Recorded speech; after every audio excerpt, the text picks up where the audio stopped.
Leviticus chapter 4.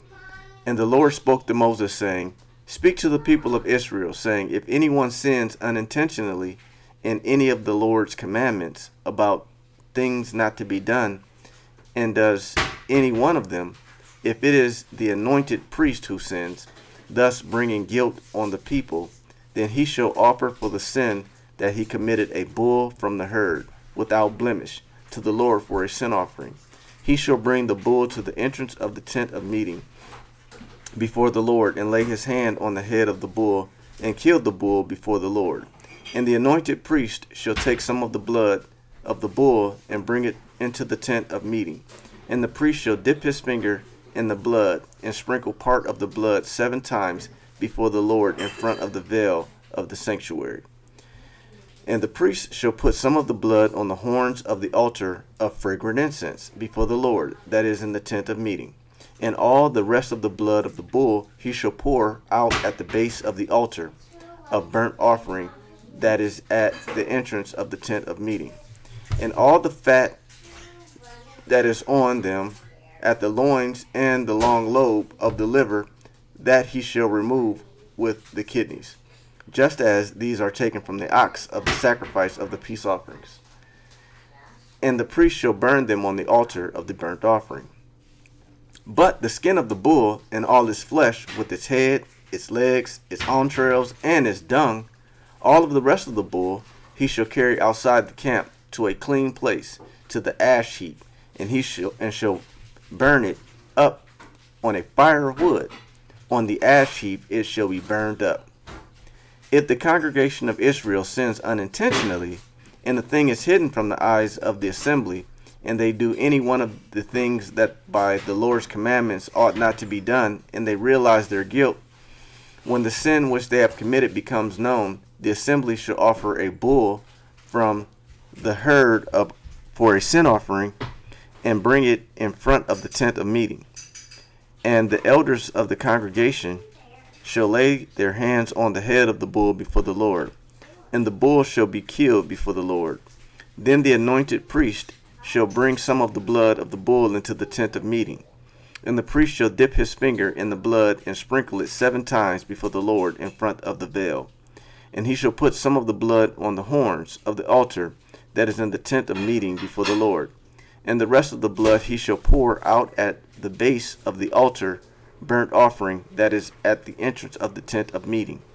And all its fat he shall take from it and burn on the altar. Thus shall he do with the bull, as he did with the bull of the sin offering, so shall he do with this. And the priest shall make atonement for them, and they shall be forgiven. And he shall carry the bull outside the camp, and burn it up as he burnt the first bull. It is the sin offering for the assembly. When a leader sins doing unintentionally any one of all the things that by the commandments of the Lord is his God ought to not to be done, and realizes his guilt, or the sin which he has committed is made known to him, he shall bring as his offering a goat, a male without blemish, and shall lay his hand on the head of the goat and kill it in the place where they killed the burnt offering before the Lord.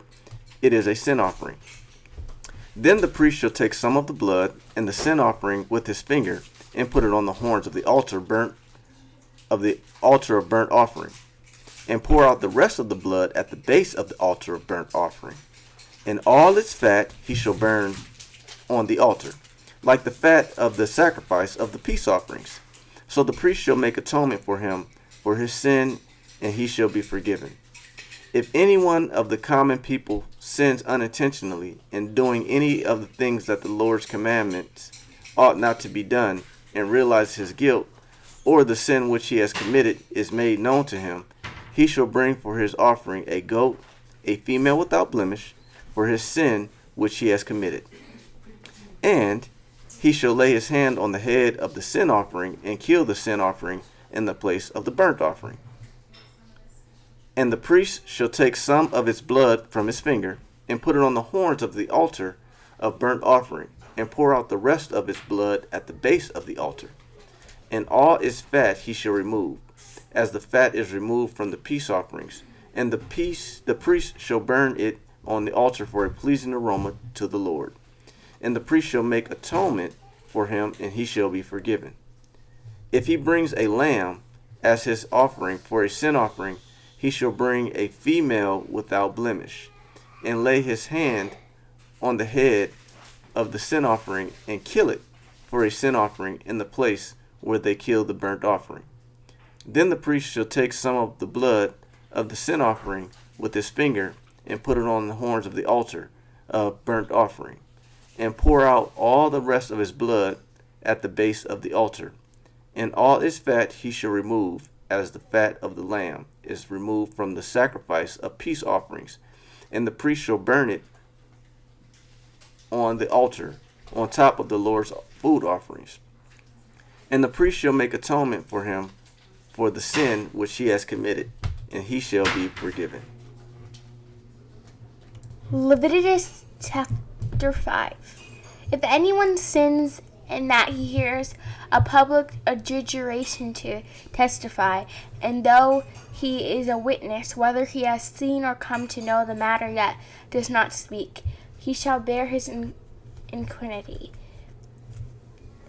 Or if anyone touches an unclean thing, whether a carcass of an unclean wild animal or carcass of unclean livestock, become unclean, and realizes guilt, or whoever he touches human uncleanliness, of whatever sort the cleanliness may be with which one becomes unclean, and it is hidden from him, if when he comes to know and realizes his guilt, or if anyone utters with his lip a rash oath to do evil or to do good, any sort of wrath oath that people swear, and it is hidden from him.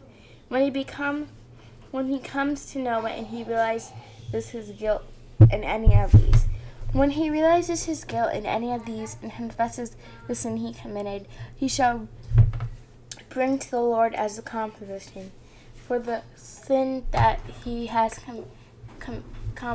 committed, a female from the flock, or a lamb or a goat, for a sin offering. And the priest shall make an atonement for him in his sin. But if he cannot afford a lamb, then he shall bring to the Lord as his composition for the sin that he has committed 2 turtle doves or 2 pigeons, one for a sin offering and the other for a burnt offering. He shall bring them to the priest, who shall offer first the one for sin completely. Sin he committed. A female from the flock, a lamb or a goat for his sin offering, and the priest shall make an anointment for him in his sin. But if he can't afford a lamb, then he shall bring to the Lord as a composition for a sin that he has committed 2 turtle doves or 2 pigeons, one for a sin offering and the other for a burnt offering. He shall bring them to the priest, who shall offer the first one for the sin offering. He shall call it to wring its head from its neck, but shall not sever it completely, and shall sprinkle some blood of the sin on the side of the altar, while the rest of the blood shall be drained out at the base of the altar. This is a sin offering. Then he shall offer the second for a burnt offering, according to the rule, and the priest shall make an atonement for the sin that he has committed, and he shall be forgiven. But if he cannot afford 2 turtle doves or 2 pigeons, he shall bring us as his offering for the sin that he committed 1/10 of an ephah, a fine flour for sin offering. He shall put no oil on it, and shall put no frankincense on it, for it is a sin offering. And he shall bring it to the priest, and the priest shall take a handful of its memorial portion and burn this on the altar, on the Lord's food offerings. It is a sin offering. Thus the priest shall make an anointment for him for the sin which he has committed in any one of those things, and he shall be forgiven, and the remainder shall be for the priest, as in the grain offering. The Lord spoke to Moses, saying, If anyone commits a breach of faith and sins unintentionally in any of the holy things in the Lord, he shall bring to the Lord as his compensation a ram without blemish out of the flock, valued in silver shekels, according to the shekel of the sanctuary. For a guilt offering, he shall make a restitution for what he has done amiss in the holy thing, and shall add a fifth to it, and give it to the priest. And the priest shall add a fifth to it, and give it to the priest. And the priest shall make anointment for him with the ram of guilt offering, and he shall be forgiven. If anyone sins doing any of the things by the Lord's commandment ought not be done, though he did not know it, then realizes his guilt, he shall bear his iniquity. He shall bring to the priest a ram without blemish out of the flock, or its individual, for a guilt offering. And the priest shall make an anointment for him for the mistake that he made unintentionally, and he shall be forgiven. It is a guilt offering. He has indeed incurred guilt before the Lord. Mark chapter 2, verses 13 through chapter 3, verse 6. He went out again beside the sea, and all the crowd was coming to him, and he was teaching them. And as he passed by, he saw Levi, the son of Alphaeus, sitting at the tax booth, and he said to him, Follow me. And he rose and followed him. And as he reclined at table in his house, many tax collectors and sinners were reclining with Jesus and his disciples. For there were many who followed him. And the scribes of the Pharisees, when they saw that he was eating with sinners and tax collectors, said to his disciples, Why does he eat with tax collectors and sinners? And when Jesus heard it, he said to them, Those who are well have no need of a physician, but those who are sick I came not to call the righteous, but sinners. Now John's disciples and the Pharisees were fasting, and people came and said to him, Why do John's disciples and the disciples of the Pharisees fast, but your disciples do not fast? And Jesus said to them, Can the wedding guests fast while the bridegroom is with them?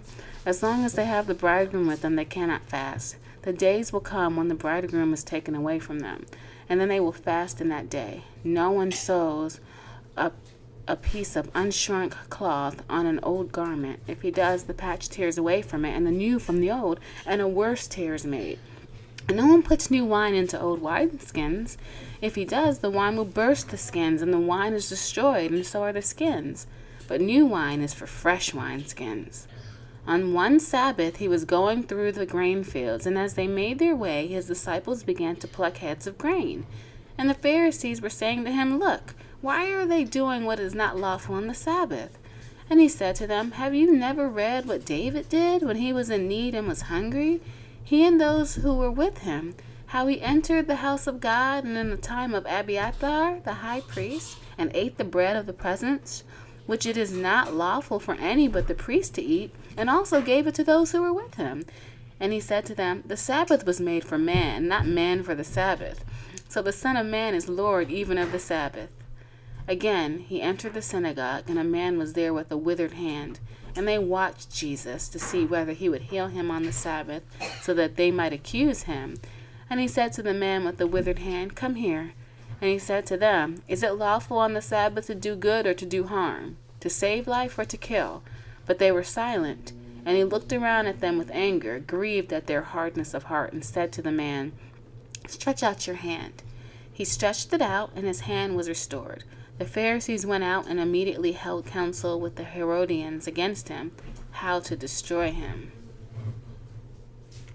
Psalm chapter 36. Transgression speaks to the wicked deep in his heart. There is no fear for God before his eyes.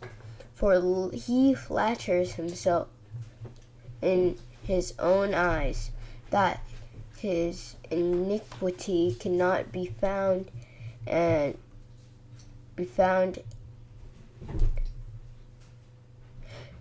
that his iniquity cannot be found out and hated. The words of his mouth are trouble and deceit. He has ceased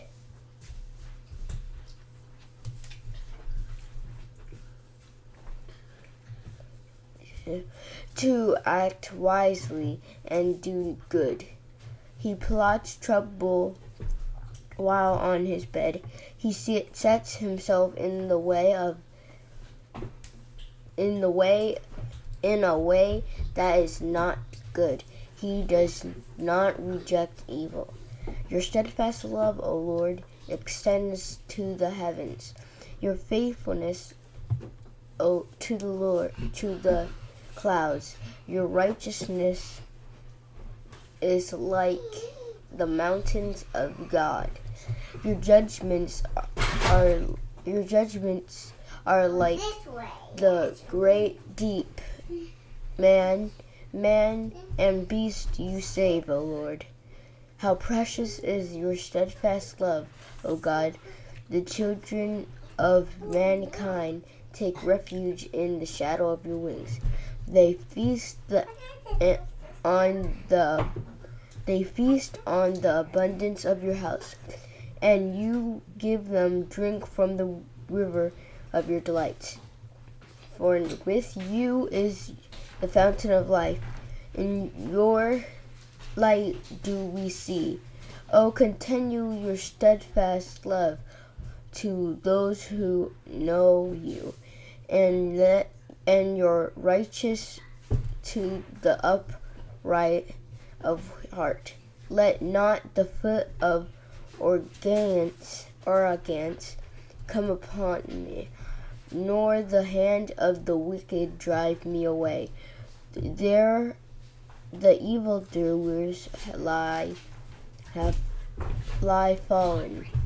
They thrust down, unable to rise. Proverbs chapter 9, 10, verse 1 through 2. A wise son makes a glad father, but a foolish son is a sorry to his mother. Treasures Is sorrow. is sorrow to his mother. Treasures gained by wickedness. Do not profit, but righteousness delivers from the death.